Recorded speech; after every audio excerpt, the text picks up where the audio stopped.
Bienvenidos al podcast Gestión de Riesgos de clase mundial de la experta Liliana Pustic. Una experiencia donde podrás escuchar y aprender sobre lo último de la disciplina de gestión de riesgos empresarial, estratégico, operacional, emergente, de proyectos, programas y portafolios.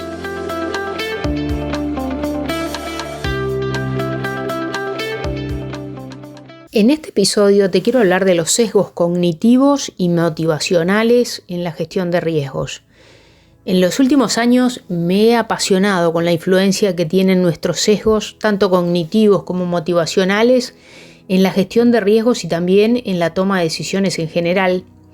Pero lo hemos aplicado en consultoría con algunos clientes, particularmente a la gestión de riesgos, para ver cómo influencian nuestros sesgos en la gestión de riesgos. Nuestra mente funciona en base a sesgos, que también se pueden llamar distorsiones o fallas de la mente. Y nuestra mente utiliza estos sesgos para priorizar información y decidir más rápido. Pero eso hace que nuestros juicios no sean tan racionales como pensamos o creemos.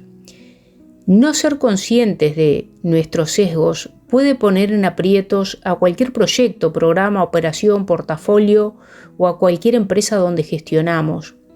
Porque aunque creamos que estamos tomando la decisión correcta o que estamos gestionando bien, muy seguramente esa decisión o esa gestión va a estar plagada no solo de nuestras preferencias personales, no solo va a estar influenciada por nuestra experiencia, sino que además estará siendo afectada seguramente por nuestros sesgos. Así que en este podcast quiero hablarte primero por qué es tan importante ser conscientes de cómo afectan los sesgos en nuestra gestión de riesgos. Luego te voy a dar algunos ejemplos de sesgos muy comunes que seguramente tú vas a poder ubicar en tu realidad, en tu contexto, en tu empresa, en tus proyectos. Y finalmente te voy a dar algunas ideas, algunos tips y la solución para manejarlo. Ahora, ¿por qué es importante considerar los sesgos cuando gestionamos y particularmente cuando gestionamos riesgos? Hay alrededor de 200 sesgos, como por ejemplo la confirmación, el optimismo, el anclaje, la disponibilidad, la percepción de autoridad, el exceso de confianza, entre muchos otros. Y no todos esos sesgos son relevantes en la gestión de riesgos, pero hay algunos que sí lo son. Y es importante que tú, tu equipo, esté consciente y atentos a ellos. He desarrollado un curso que se llama Cultura de Riesgos, en el cual abordamos todos estos sesgos que pueden influenciar nuestra toma de decisiones y gestión, pero aquí te quiero mencionar solo algunos ejemplos para que entiendas la relevancia de esta materia. No sé si te acordarás del vuelo 52 de Avianca, que tuvo un accidente. Y ese vuelo fue producto, entre otros, de un sesgo que se llama la percepción de autoridad. Es decir, el copiloto se dio cuenta de que había mal clima, que estaban cansados él y el piloto, que tenían poco combustible y que la situación estaba complicada para aterrizar. Pero a su vez estaban primeros en la lista de aterrizaje. Así que querían aterrizar y el copiloto no fue claro respecto del clima con la torre de control y debido a que él era el copiloto, no el piloto, no fue lo suficientemente vehemente en sacudir al piloto para que éste se dé cuenta de la emergencia, de que estaban a punto de un accidente, de una catástrofe. Y eso ocurre muchas veces al gestionar riesgos, tanto en empresas o al gestionar riesgos de estrategia, en las operaciones, proyectos, programas, portafolios, en los procesos. Cuando el jefe dice algo, nadie le discute. Aun si pensamos que el jefe está equivocado, aun si creemos que la persona que está en una posición jerárquica más alta está siendo influenciado por sesgos y está tomando la decisión incorrecta o está gestionando mal, pero lo que hacemos es bajamos la cabeza y hacemos lo que dice el jefe. Esto es muy común en proyectos y más en megaproyectos o cuando los ejecutivos de una empresa hablan y nadie los cuestiona. Y eso está mal porque ellos también son humanos y se pueden equivocar. Ellos también están sujetos a sesgos que pueden limitar su capacidad de tomar buenas decisiones.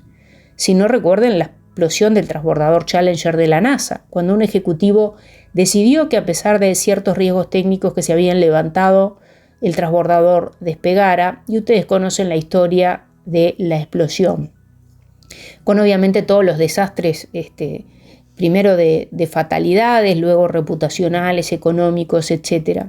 Es decir, considerar los sesgos cognitivos y motivacionales y cómo estos sesgos pueden influenciar la gestión y toma de decisiones salva vidas, salva empresas, salva proyectos y operaciones. Y las empresas maduras en gestión de riesgo tienen clara esta temática y lo enfrentan, lo abordan. Ahora, te voy a dar algunos ejemplos. El primero es el del sesgo de optimismo, que también está muy alineado al sesgo de exceso de confianza. Estos sesgos los vemos a diario. Yo trabajo mucho asesorando a megaproyectos en distintas industrias o programas también, y son iniciativas muy grandes, y por lo tanto a menudo el líder o el gerente de este megaproyecto, de este programa o de estas iniciativas suele ser afectado por estos dos sesgos. Son personas optimistas y muchas veces esta persona líder o sus equipos tienen exceso de confianza. Y es habitual escuchar gerentes de proyectos decir: a nosotros este riesgo no nos va a ocurrir, aunque le haya ocurrido a los otros.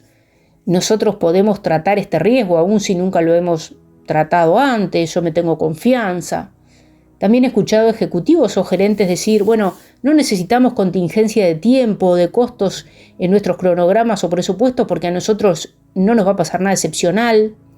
O ver ejecutivos que patrocinan o piden proyectos con cronogramas excesivamente agresivos o poco realistas que dicen: esto lo pueden hacer en menos tiempo, vayan y corten el plazo de este cronograma, corten y bajen este presupuesto, eso lo pueden hacer en 3 años cuando en realidad se debería haber hecho en 5. Entonces programamos proyectos o iniciativas, mantenimientos en una operación con determinados hitos o línea de tiempo y nos termina llevando el doble. ¿Por qué? Bueno, porque muchas veces el sesgo del optimismo, creer que todo va a salir bien, cuando la realidad después nos demuestra con estadísticas lo contrario, es algo que habitualmente vemos. Las personas optimistas no les gusta frecuentemente que le hablen de riesgos, lo ven como algo negativo. Y lo peor es que estas personas están tan convencidas de que están en lo correcto que muchas veces no quieren escuchar a nadie, no aceptan otras alternativas o sugerencias, no tienen la capacidad de ver un tema desde distintos escenarios. Y lo peor ocurre cuando además estos sesgos se dan en personas de alta jerarquía y poder, que no son conscientes de sus sesgos. El problema con las personas que tienen uno de estos dos sesgos es que tienden a subestimar el riesgo o a ignorarlo. A veces algunas personas me dicen: Liliana, mi jefe no ve el riesgo X o Y. Y justamente por este sesgo, sobrevaloran sus capacidades o sobrevaloran las probabilidades de éxito de sus iniciativas. Y aún los profesionales más calificados pueden asumir que están en lo cierto cuando no es así. A estas personas también les cuesta asumir cuando ocurren riesgos, es decir, les cuesta asumir las materializaciones. Y todos tenemos sesgos. Es así como funciona nuestra mente. Lo importante no es buscar eliminar los sesgos, eso no va a ser posible, pero sí ser consciente de qué sesgos tenemos cada uno de nosotros y cómo esto influencia positivo o negativamente nuestra gestión de riesgos y nuestra toma de decisiones. Un segundo y último ejemplo es el sesgo de la disponibilidad. Y este sesgo dice que solemos tomar la información que está más fácilmente disponible en nuestra mente. Por eso se llama sesgo de la disponibilidad. Es decir, aquellos eventos extremos que nos han choqueado o que son más recientes o frecuentes. Yo, por ejemplo, vuelo frecuentemente y si un día me entero de que hubo un accidente aéreo ese día o el día anterior, cuando voy a volar pareciera que tengo más miedo que de costumbre, porque esa información, esas imágenes del accidente aéreo están disponibles fácilmente, vienen rápido a mi mente.